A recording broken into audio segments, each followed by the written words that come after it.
TV नहीं था, एक Indian TV brand Onida TV, एक ब्रांड जो डेविल के साथ एंजल बन गया। ओनिडा ने हमें सिखाया बिजनेस सिर्फ एक प्रॉफिट का गेम नहीं होता है, कभी कभी एक शैतान भी ब्रांड बना देता है। 90s का बचपन वो सिर्फ टीवी नहीं था, सिर्फ टीवी नहीं था, वो था Onida. Neighbours envy owners pride, ये सिर्फ टैगलाइन नहीं थी बल्कि एक इमोशन था। ये वो जमाना था जब टीवी लग्जरी माना जाता था। 1970 से 1980 तक इंडिया, जी हाँ, इंडिया में स्टेटस सिंबल माने टीवी, टीवी माने ओनिडा। शादियों में भी गिफ्ट की जगह जी हाँ सिर्फ और सिर्फ टीवी दिया जाता था।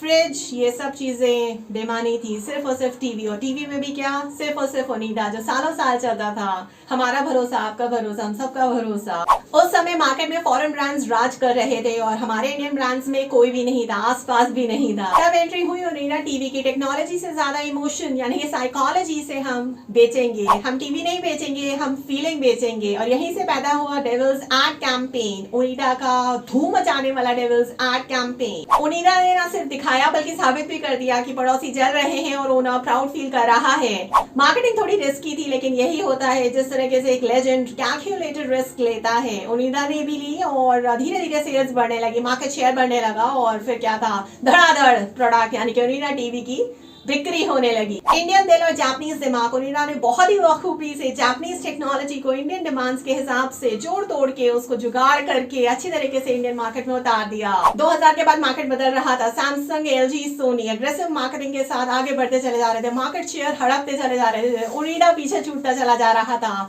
ये सब के सब टेक्नोलॉजी का इकोसिस्टम एक बहुत ही बड़ा प्लेटफॉर्म क्रिएट कर रहे थे। ओनिडा वही इमोशनल बीच में अटका हुआ था, भटका हुआ था। इनोवेशन स्लो हो गई, मार्केटिंग कैंपेन्स आउटडेटेड हो गया, धीरे धीरे मार्केट शेयर गिरने लगा। ब्रांड प्रोडक्ट के साथ साथ इमोशन भी क्रिएट करता है, जैसे ओनिडा ने किया, लेकिन आखिरी दिनों में, आखिरी स्टेजेस में वो नहीं कर पाया। ओनिडा की मार्केटिंग आज भी याद रखी जाएगी। एक ऐसा एड कैंपेन जो दिलो दिमाग पे छा गया, जो डेविल यूएसपी बन चुका था। एक ऐसा एड कैंपेन जिसका डेविल हमारा दोस्त बन चुका था, जिसको हम भुलाए भी नहीं भूल सकते। ये होती है मार्केटिंग। ओनिडा ने अपने डेविल्स एड कैंपेन से बता दिया कि सब सेफ खेलेंगे, हम अलग खेलेंगे। लॉन्च किया डेविल्स एड कैंपेन। लोगों ने बोला ये नेगेटिव है, लेकिन पब्लिक ने बोला ये आइकॉनिक एड कैंपेन है। जहां सारे ब्रांड्स हैप्पी फैमिली दिखा रहे थे, वहीं ओनिडा ने जेलसी दिखाई। Neighbours envy owners pride. Innovation के साथ इमोशन की भी जरूरत पड़ती है। लेजेंड्स को भी सर्वाइव करने के लिए रिवाइव करना पड़ता है और सिर्फ यही कारण था कि ओनिडा पीछे छूटता गया और उसको भी सर्वाइवल की जरूरत पड़ी। ओनिडा कम्प्लीटली गायब नहीं हुआ। आज भी हमें डेविल देखता है तो ओनिडा का डेविल याद आ जाता है। ओनिडा एक मिसाल बनना चाहता था मार्केटिंग रिस्क के साथ। ब्रांड या बिजनेस याद तब रहता है जब वो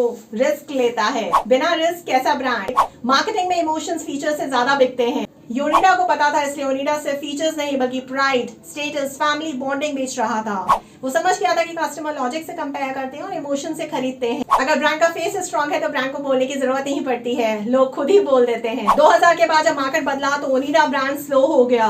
रातों रात उसकी सेल गिरने लगी। Smart TV, flat TVs market पे कब्जा करते चले जा रहे थे। कोरियन ब्रांड्स एग्रेसिव ब्रांडिंग के साथ, एग्रेसिव सेलिंग के साथ आगे बढ़ते चले जा रहे थे। ओनिडा पीछे पिछड़ता जा रहा था। लेट अडैप्टर्स में उसका नाम शामिल हो चुका था। जो ब्रांड टाइम पे अपडेट नहीं करता वो नॉस्टैल्जिया बन जाता है। लेगेसी ब्रांड को भी रिवाइवल की जरूरत होती है। आज भी लोग ओनिडा को जानते हैं उसके ट्रस्ट के लिए, उसके इमोशन के लिए। बस सिर्फ और सिर्फ चाहिए तो थोड़ा सा बेटर टेक्नोलॉजी, डिजिटल मार्केटिंग और यूथ कनेक्ट। ब्रांड मरता नहीं है, सिर्फ सही डायरेक्शन का वेट करता है। ओनिडा ने हमें एक चीज सिखा दी, प्रोडक्ट चाहे टीवी हो, पर बिजनेस दिल और दिमाग दोनों से जीता जाता है। अगर आप वांना बी एंटरप्रेन्योर है तो उस वीडियो को सेव कर लीजिए, क्योंकि ये सिर्फ और सिर्फ एक वीडियो नहीं बल्कि एक स्ट्रैटेजी है।